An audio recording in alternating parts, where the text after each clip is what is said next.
What is going on, and welcome back to the channel. I'm absolutely pumped for this video because one of my favorite things about Marvel Snap is all of the awesome content creators we have for this game. So many brilliant minds and people to collaborate with. So today I've asked 5 other content creators to share some of their favorite decks with you guys. We're going to highlight how the deck works and walk you guys through the basic strategy. And then we're going to test it out live and showcase the deck out on the field by going into a live battle together. Now, with all that being said, let's go ahead and hop to our first creator and welcome in Molt. Molt is going to be showcasing us his movement deck today. I'm pretty excited. Hey, what is going on, man? It's good to have you here. What's going on, brother? Thank you for having me, man. I think this is going to be a lot of fun. I'm excited to see how it works out, and I'm excited to see what the other people do. So this is going to be a good time. So tell us a little bit about you for the people that don't know you, Molt. You know, how did you get into Snap? What kind of decks content do you like? A little bit about me. I've been on YouTube for almost 10 years now, playing mobile games. So I always have an eye out for new mobile games. And the thing about card games is it's hard for people to get into them when they've never played one. So there's been a little bit of navigation with that with fans from my other channels and all that kind of stuff. But as people play it and get into it, dude, they get hooked. You know, Molt, I've got to tell you, I get this all the time in the comments. I've gotten messages, private messages, viewers, commenters. Do we look alike? Do we? I knew that's what you were gonna say. I get it all the time. Do you has someone approached that to you as well? I get yeah. They say you YouTubers all look the same, and I wear a lot of hats, but I think that we have very similar face structure, and we have like mirrored energy. I feel like our energy is pretty similar too. So people just get the vibe, and they're like, okay, you guys are similar. I see why I like these guys. All right, bud. Well, let's go ahead and go into your deck today. What are you bringing to the table? Tell us about the deck, and then we'll hop into a battle. All right, so we're going to be playing my pack-up deck. I love playing move decks. And move decks are difficult because I feel like they rely so much on locational RNG, more so than a lot of other archetypes. I feel like Cerebro's probably the same, really affected by locations when other archetypes maybe aren't as much. So we've got Polaris and Arrow in here, which a lot of times people don't put in move decks. Those are kind of more control-y. Okay. And then we have Heimdall, but honestly, a lot of times I don't play Heimdall because if you think about it, I feel like Heimdall is probably the most obvious turn 6 predictable, like calculatable thing in the game. Yeah, it's like, okay, they're going to play Heimdall. Let me do the math. Okay, this is what it's going to equal. So a lot of times I try to not do that. And so that's where the kind of tricky play style comes into, where you can kind of try and mess with people. Maybe final turn, play Arrow and Miles Morales, like catch them off guard. So that's kind of the goal with it. And I think we can have some fun moving around the board. All right, so we're in the battle here, Molt. You're going to pilot away here. What do we got going on? We got Nexus on the left side, which is going to be interesting, especially for a move deck, because a lot of time we do want to end up there. Initially, I also see Arrow in our hand, which is great for turn 5 or turn 6 on another location to pull their final kind of power that they might play on Nexus. Based off this starting hand, honestly, I feel like I would skip, because I don't see Multiple Man, I don't see Vulture, I don't see Hulkbuster, any of that kind of stuff. And things like Iron Fist are very valuable, and you don't want to just throw it down hoping that you get something the next turn. So, yeah, this is one that I would generally skip there. Yeah, I like that Nexus is on the left side. Power, like total power, could be tough for move, especially multiple lanes. We actually have to play fast because I skipped the last turn here. So play Iron Fist on Muir Island. Perfect. I forgot that we didn't click that, so that was a quick in there. But we've got Muir Island, which is a great scaling location. And now we definitely want to push something over. Let's hope we get something Vulture, decent. come on. Come on, Vulture. Give it to us. We got a Brood for free. Oh, let's go! Yeah, top deck, baby. there we go. Ask and you shall receive. So this one's pretty obvious, my man. So you can play Vulture in the middle here, and here's the cool thing. It's only turn 3, so Vulture in the middle here, and then you could Doctor Strange it to another location, and then you can cloak on Nexus and get Vulture just jacked on that location. And then you can move Vulture there and then Arrow whatever they might play. So there's potential. And then next turn we get Spider-Man, Miles Morales. So this is a hot that'll turn. Be good. Yeah, we've got a lot. We could do Doctor and Spider, and the Spider for the 1 cost. I've been loving putting Moon Girl in these decks to get double Miles, because the 1 cost is such great value. We got a Wave on turn 4. I don't think that affects Miles though. Oh, you're right, I because think it's a that reducing Miles card. still stays 1. Gotta Yeah. love those card reductions. But what it does do is it affects playing 2 cards. Yeah. So. Okay, so I feel like they're probably going to try and play something big on Nexus, so it makes me want to arrow on a different location. I was thinking the Right? same. Why would they wave right now, especially? Yeah, so I'm thinking the same thing. I think they're gonna do something pretty large, and really with the Heimdall play, if we decide to do that, we don't care about the right lane that much anyway, right? So we'll throw that over. I think that's definitely Nexus is so crazy of a location, right? Because all of your focus goes in on the 1 and see if he lives up to it, and he's not going Nexus. He's going. Oh, is it going to be a Brood or something? Oh, whoa, Agatha deck. You know, with the Domino, we should have known. We should have known. So you could play Doctor Strange on Nexus and pull Arrow over there, or honestly, you could do something wild and like try to think of how we can benefit from Muir Island buffing. Yeah. Because we'll be able to send that Iron Fist over. Yeah, you can Doctor Strange pull would that pull over both of and then them. Yeah, Heimdall on Nexus, and that's gonna be pretty thick. It'll be pretty You thick. could even play Miles on the right or something, because then Arrow and Miles will move to the middle, just giving us more power on that location anyways. Yeah, I would play Miles, then Doctor in the middle, but then it's a toss-up of who it takes between Vulture and Arrow, and we want the Vulture, obviously. This is hot. Right. This is going to be great regardless, and then we have a pretty solid turn 6 we could play. Let's see what he's going to try to do here in counting after Agatha. Now that he got the Agatha play out, but we've got Don't ourselves lock it down. strong stuff going on. Okay. Okay, so let's call it worst case scenario, right? He has a Hulk, I guess, right? Yeah. And Vulture's going to get bigger here. So we have 33 in the middle right now. We push that over. Vulture's going to add 5. So 38. Oh, he's out of here! I'm glad that you brought this. Something different than the typical, you know, if I see another Destroy deck, I'm going to vomit. So I am so glad to see something a little bit different. And thanks for bringing this on over to the channel, man. We're going to go ahead and welcome in our next creator now. We've got TLSG. And he's going to be bringing us his counter deck that you can play against some of the meta things that you're seeing out there. It's got some Miracle Blend into it. I'm excited to hear more. What is going on, man? I'm glad to have you. Hey, how's it going? I'm glad to be on. I know that you've done some amazing things. We've talked in the past. I'm glad that I was finally able to make it. Well, I think you're known best for your Dr. Smooth voice. People could just listen to it for hours, man. I know I could. So we have you here to talk about a deck today. We're going to go into a battle with it, and we'll break it down, and I'll have a graphic on the screen for everyone to check it out. What is the deck we're going to be playing with? What is the one that you want to showcase? It's not necessarily, again, the best or anything, but maybe something you'd love to play with or one of your favorites. So, and right now with how fresh the meta is and how everything is kind of up in the air, there are several that I bounce back and forth on. But I do see that a lot of times different archetypes, different parts of the meta get really greedy. So whenever Black Panther came out, really big, really strong plays, also very transparent, very counterable. And so this one aims to counter those big greedy plays, those big consistent decks. So like your Death Waves, your Galactus decks. It wants to be able to take those and counter them wherever possible by looking relatively weak, taking up board space, and then doing a big last turn play to either steal the opponent's strong ongoing card, destroy it with Shang-Chi, and just flood the board.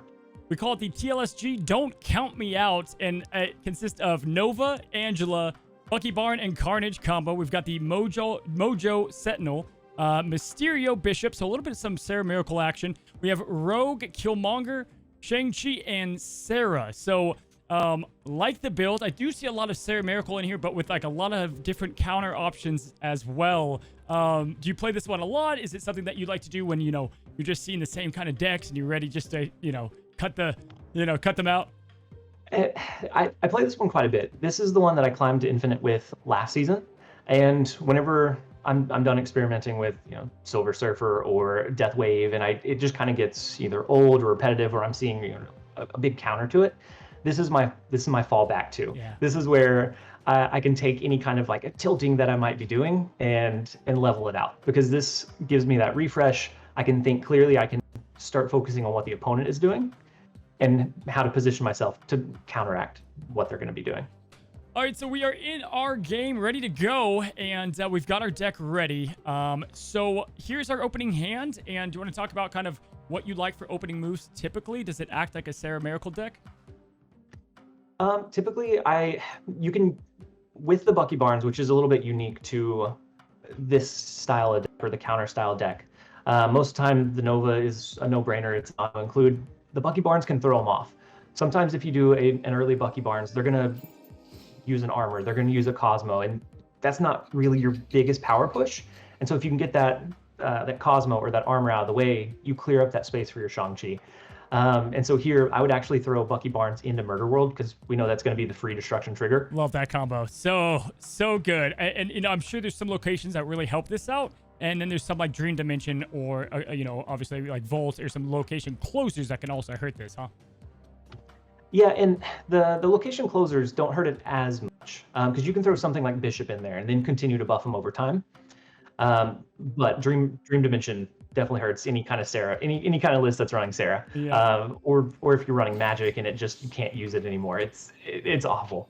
Well, he's snapping on us. He's feeling confident here. So let's go ahead and see if we can pull out the victory. So we've got Bucky Barnes left. That's going to get destroyed as of next turn. And look at that. We know exactly what we're playing, huh? We are now just looking for our Rogue, which a lot of counter decks run Enchantress instead. Yep.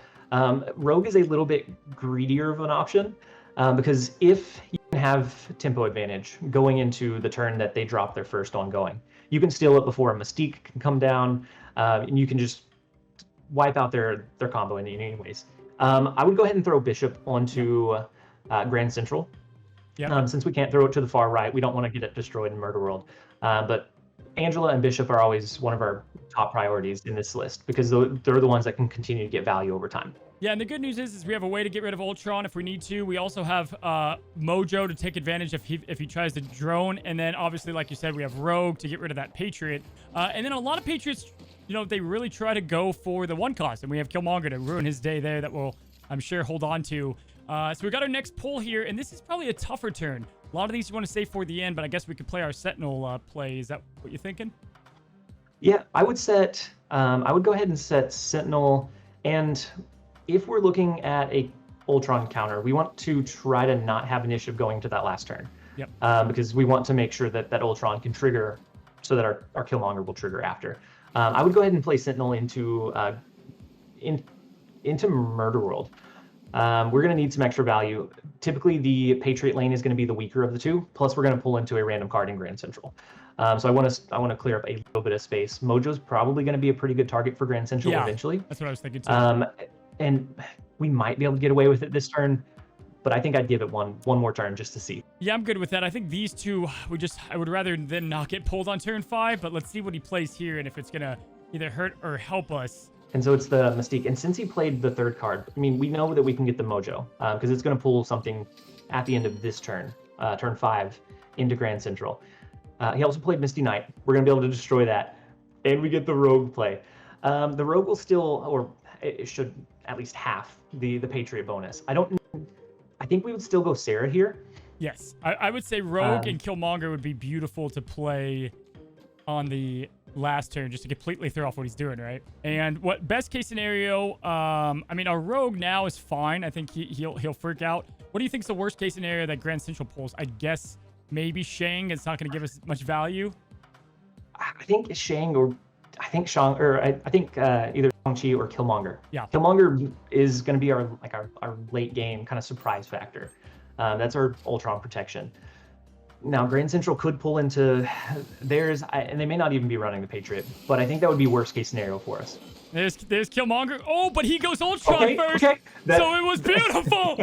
Don't count us out just yet. Don't count us out just yet. This guy's definitely not even know what's about to hit him. It's a beautiful thing. And that is sometimes pulls just happen in your favor. And you just take those and just smile and keep going. That was so beautiful. And either way, we could have handled that right, but that was just great. Now we have a Mojo advantage. We've got a lot cooking for us here. What would you like to do for our last turn? I mean, we could steal with Rogue. We could go Mojo Rogue in the middle. What would you like? I definitely think Mojo Rogue in the middle. How many cards does he have? Yeah, he's going to have only 3 in his hand. I think Crimson Cosmos is going to be tough for him. We need to invest the rest of what we have into the left lane. We can't play anything into Crimson Cosmos. And actually, do we have energy to do... No, we don't. We can't do Sentinel and Shang-Chi on the left, can we? Sadly, we can't. We're missing by 1. We're off by 1. I think we're off by 1. So the here's the thing though. He's gonna lose so much power that with the Cyclops, he's gonna lose the additional power there, and we're gonna win that middle, which I think he's relying on winning that middle. I think that for him, that's really what he thinks is gonna happen, right?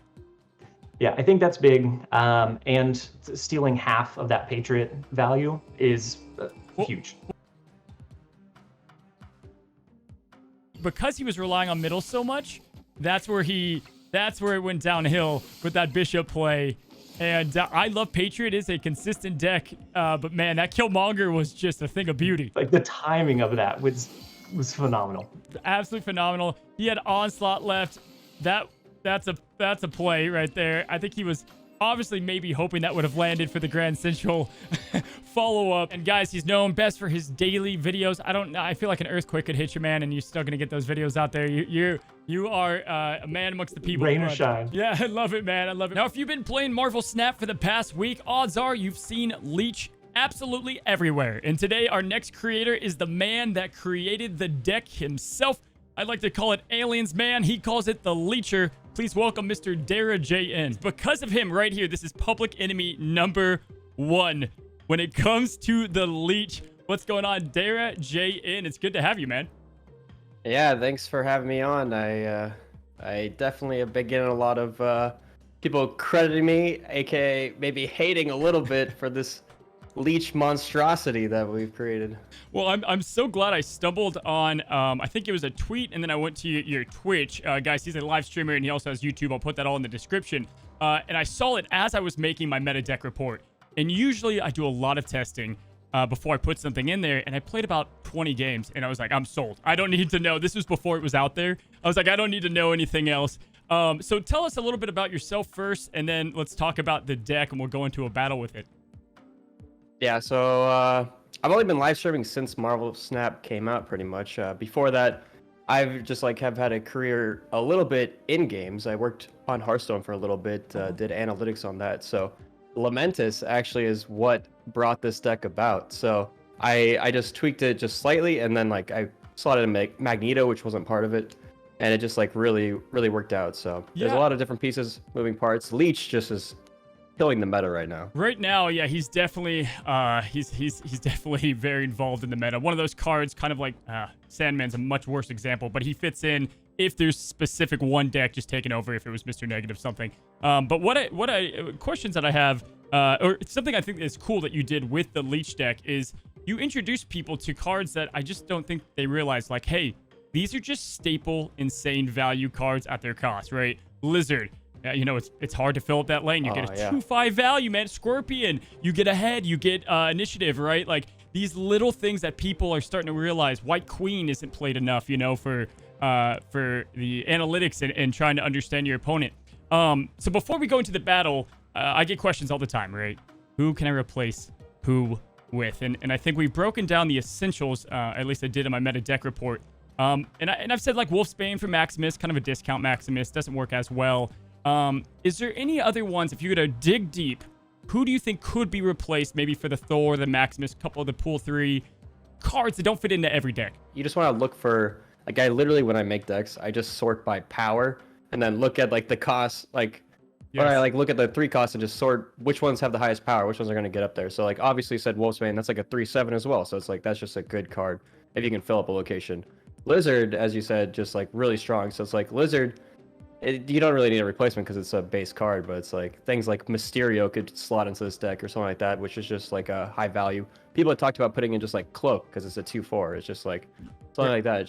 Bang for just buck. Think about something that's high power. Yep, bang for the buck. All right, so we've got our battle here, and we've got our first pulls. Now, we'd like to get initiative early, and I want to ask you, Dera, is there any cards that you get in your hand or first few hands that you're like, I can almost snap pretty soon. Like, I know what I need right off the bat. You want to get your early cards out, so you want to have like Sunspot on 1, Scorpion or Armor on 2 to protect the Sunspot or block some of his plays. And then like Maximus or Thor on 3. So it's just like you want to get that curve going. So Okay. like, because you need that early power to be able to set up a Leech turn or an arrow into leader turn, something like that. So you want that early power on the board. So like getting Armor and Maximus is actually pretty good. I was gonna say, as far as tempo goes, this is beautiful tempo. What we got going, and we got the main man of the show, which this variant, dude, it's like nightmare fuel. That's a great variant. I don't even think I have that variant. Oh, I love it, man. I'm a variant. I love my variants. So yeah, do you like to obviously try to get the shut down the Nova here? Hopefully he's trying to go for the double play. Yep. Yeah, I would say most people don't kill a Nova on the second turn, so I think it's pretty safe to. Definitely shouldn't. Yeah. So with only 2 energy, we look pretty great there. We've got our Maximus for the next play, and again, guys, Maximus, you give them 2 cards, but with the Leech, man, it makes it way easier. Awesome. So next turn's played out. Usually, I've seen retreats turn 2 if that happens on the Nova sometimes, but we're moving to the next round. For me, I would say I like Maximus Asgard here. What do you like here? Yeah, I completely agree with that play. I think Maximus Asgard, you compete for the 2 cards. You're giving him 2 cards already, so it's like he doesn't even need them. If he does end up winning Asgard anyway, his hand will be full from us giving him Maximus cards anyway, so it doesn't matter. That's what I was thinking. I like this. It'll give us the 2 cards.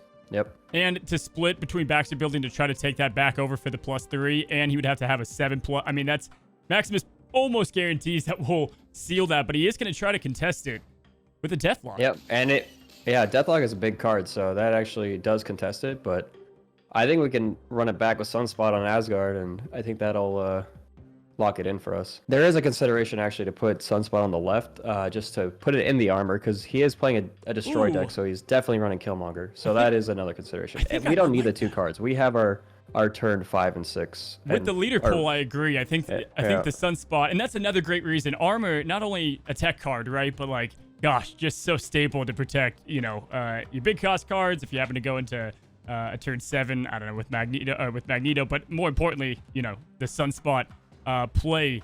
What is your favorite 1-cost card, Dara? Favorite 1-cost card? That's a... There's definitely a couple in there, but I think it might be Sunspot, honestly. Like, it's a really cool card. It like really fills out curves. It just like allows you to just get you could have a 115 like Sunspot at the end of the game if you really just skip every turn. But right, it's fun. It's a good one. Crazy. And the new variant coming out in the shop, there's like a hot tub one. It's instant. Yeah, it looks amazing. I'll pick that up for sure. All right, man. So I've got a feeling what we're gonna do, but why don't you go ahead and pilot our turn 5 here?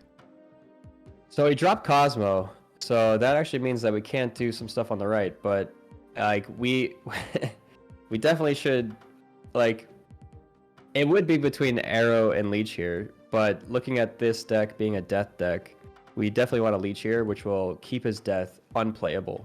So he will just but like he also has a destroyer in his hand potentially with running the Cosmo. So knowing that, we could leader on the last turn and steal his destroyer. Yeah, that's what I'm thinking too. So we go Leech left, and but he hasn't even destroyed enough cards, right, to even get that death pop off. No, but yeah, he hasn't destroyed. Yeah, it's gonna be a wave potentially this turn, so that's why you play. Yeah, it won't be pop off because he hasn't destroyed anything, right? So yeah, and that's why I like Leech the most is for the wave and the She-Hulk. With the introduction of She-Hulk now too, I mean, just it's the power play potential is so large, and with our priority there, we shut him down. There's the She-Hulk. Yep, he did a really solid play there. He played out the She-Hulk, which actually kind of, like, playing it out that turn early is what a lot of people have been doing recently to counter this specific kind of deck. Yep. Because they don't want to get stuck with it in their hand, and they don't want to get leadered on the last turn. However, we do have Magneto. A little awkward, yeah. Yeah, we've got Magneto, I think. Oops. Go ahead. Yeah, no, I was just going to say, it's going to be a little bit awkward here to win this last turn. Because Magneto pulls over both Cosmo and Deathlock to the left.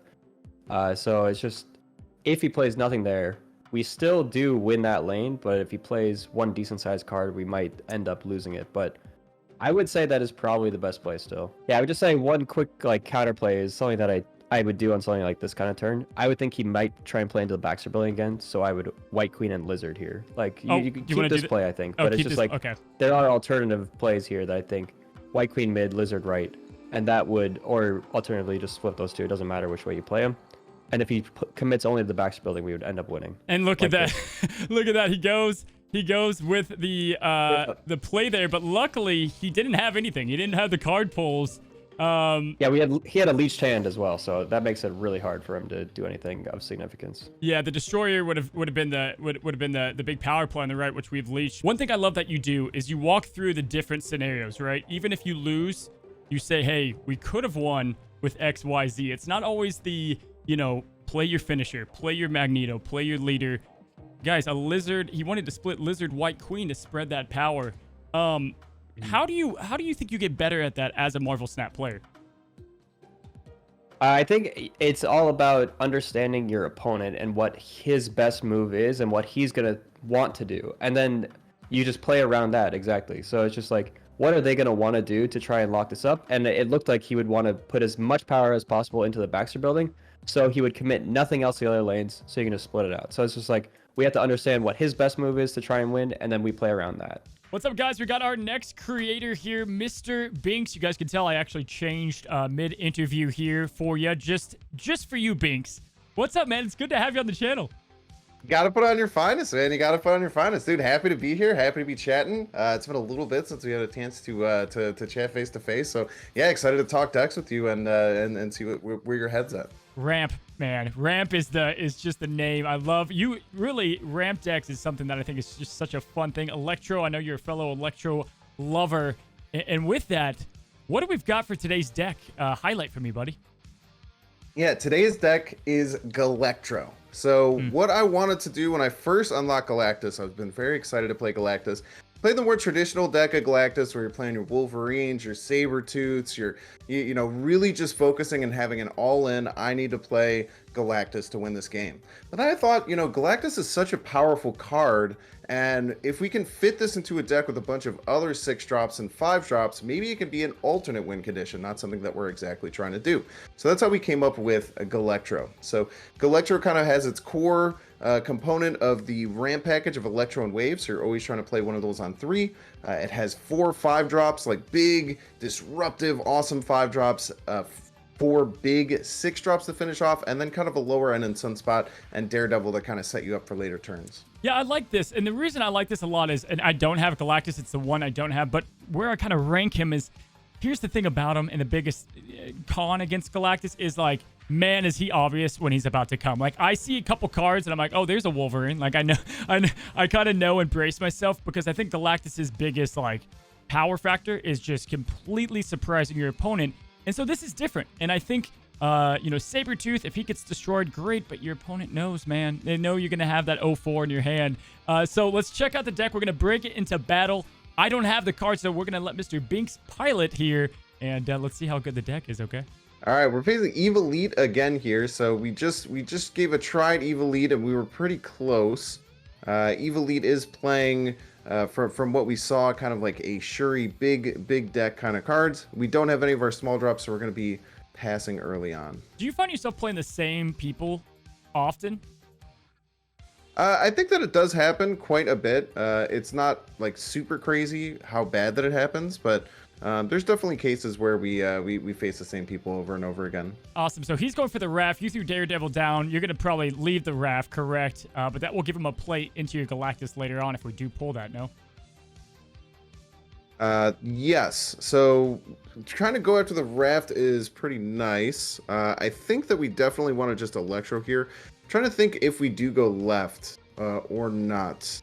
Yeah, I think we are going to stick left. So the big thing with this deck, and a lot of people will think about this with oh man, if only we got that Electro at first, we would have gotten them stuck with the Rogue. That would have been nice. Oh man. So we do have a Galactus now, so I think that we are snapping here. And we're going to snap, and we're going to try and get this Hobgoblin situated down for us. So even if opponent can do any kind of Shuri or big things, playing Hobgoblin into Galactus into a card like Leader is going to be really, really hard for our opponent to beat.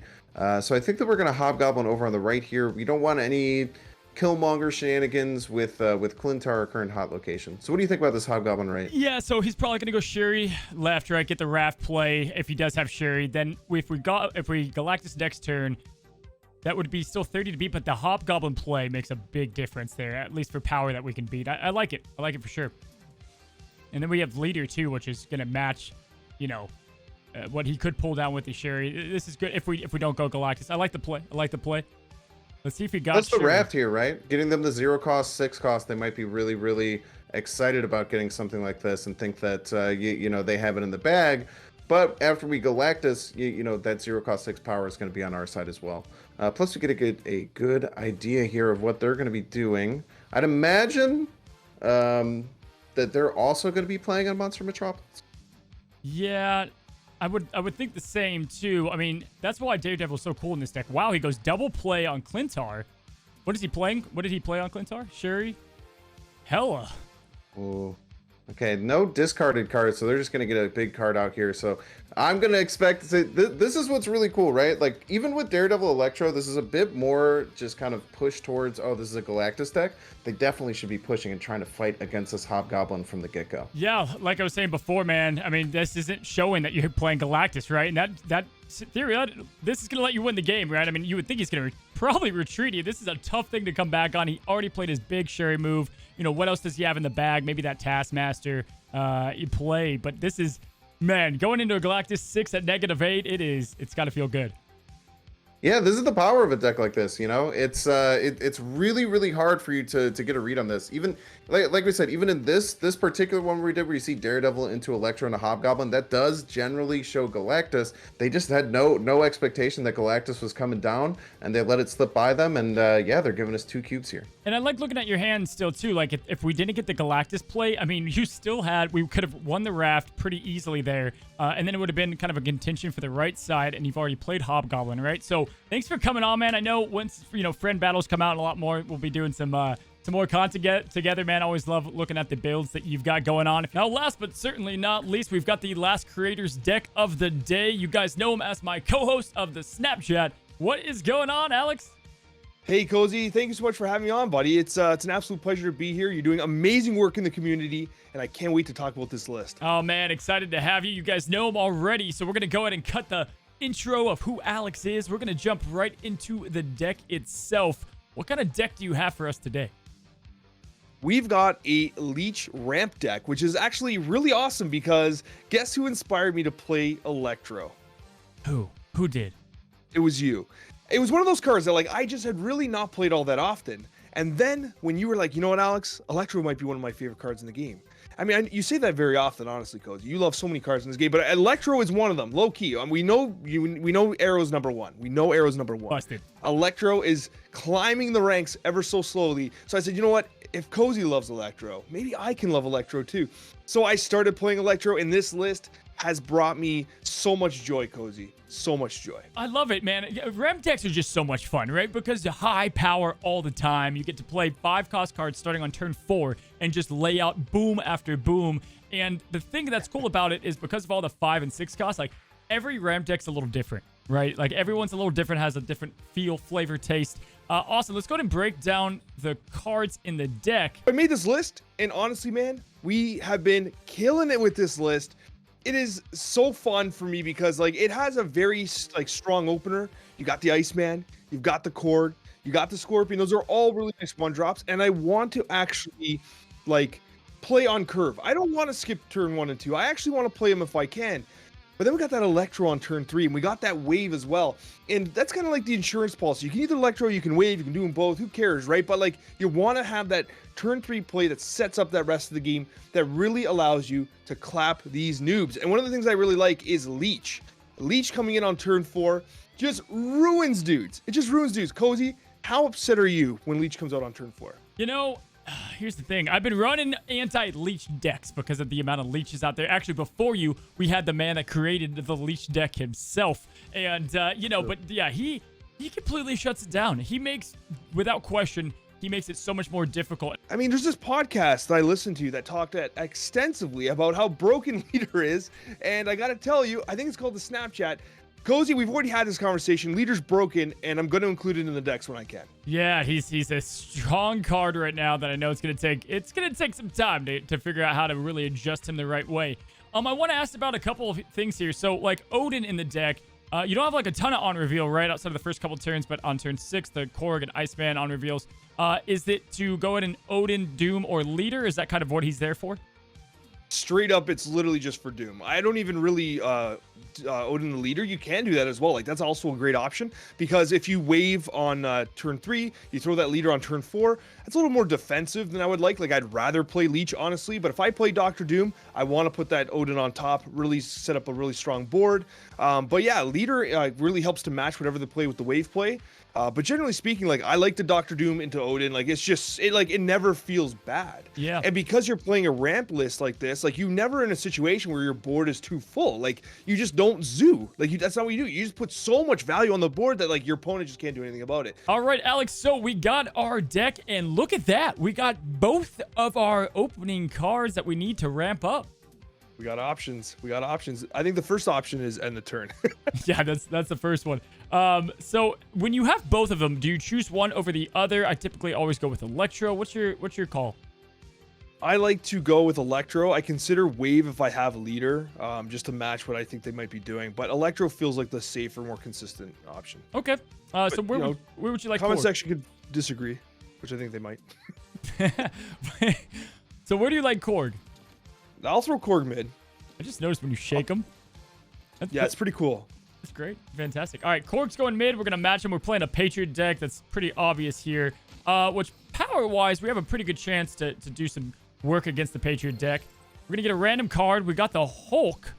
Hello. So now we've got some options. That's Hulk. I almost wonder if Wave's the better play here. But however, without Odin, I think Electro's still the safest play overall. We do have Captain Marvel, we do have Vision. Like, we have so many options. I think Electro's still better here. Where would you like me to play Electro? I'd just, throw Electro right. Okay.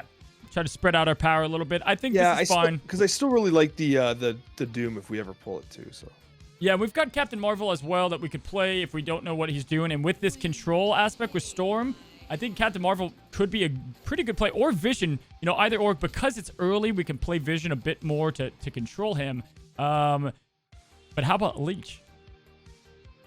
I mean, it's turn 4. What's his hand right now? He's been playing pretty consistently. So his it's hand might 5, have, and he's got to have 5. Patriot and or Mystique and or Silver Surfer. That would be a big Leech. Yeah, like, Leech kind of really dismantles this list. Plus, like, removing the abilities off cards that probably don't have abilities anyways is probably fine, because, like, that's what his deck does. But hitting that Mystique or Patriot would be massive. Yeah, let's go with it. Yeah, let's go with it. Throw him mid. With Patriot decks, Leech obviously gets countered by that, but they have to play Patriot by 3. And if they don't, they're typically going to suffer. Now, I do expect Patriot to come out as this next card, which could be a little bit problematic. But he might be greedy. He might be greedy and not play it yet. He's going double cards. We got Brood. That's a 3. He's not going to be able to play more than that, and that is going to shut down his Silver Surfer. Is this a retreat, Alex? Is this a I'm out of here? We'll have to see in just a sec here, but I think that when he sees Captain Marvel or Vision come down, okay, we have the Leader. I am very happy here with probably just playing Captain Marvel. I think that, Vision's good too. What do you think? I like Vision a lot here because, yeah, we can move. We can move him around if we need to kind of see what he plays here regardless. So we're not even confined by the bounds of compound, and we can just give that to him. Okay, let's go with it. Yeah, Hulk is not a bad option either. I think both are great. Leader would have worked out. He went with Cosmo, which is completely fine with us as we don't need on reveals. And now we hit our final turn, sir. And we're looking pretty good, if I have to say so myself. Yeah, we're looking pretty good here. Still a chance he plays Patriot. In the event that he plays Patriot, it's one of those situations where, like, yeah, he's gone. I was going to say, we move. I think we move. I would have moved Vision mid and played the Hulk probably. And with the end of that battle, guys, we've got Alex here. And if you don't know, Alex actually has 4 other creators over on his channel. So you guys go check that out as well. Between the two of us, we have 8 creators, which is absolutely awesome. Alex, we will see you on the next Snapchat, my friend. Now that the friend versus friend mode is officially announced and just around the corner, guys, it's honestly going to unlock just so much more content for this channel. Now that I can challenge specific people, we're going to bring things like creator versus creator videos, and best of all, obviously, we're going to be doing community tournaments with some killer prizes. An absolute huge shout out to all of the creators today. A rising tide rises all ships is a motto that I stand firmly by. And although we couldn't have every creator on, there's so many out there. It was awesome to have so much of the community in one video, and definitely something I'll do on a pretty regular basis to showcase some awesome decks. If you guys have not already, I want you guys to go ahead and check out all the creators down in the description below. Like today's video if you enjoyed this new series, and give love to the YouTube algorithm. You guys have an awesome rest of your day, and until the next one, happy snapping.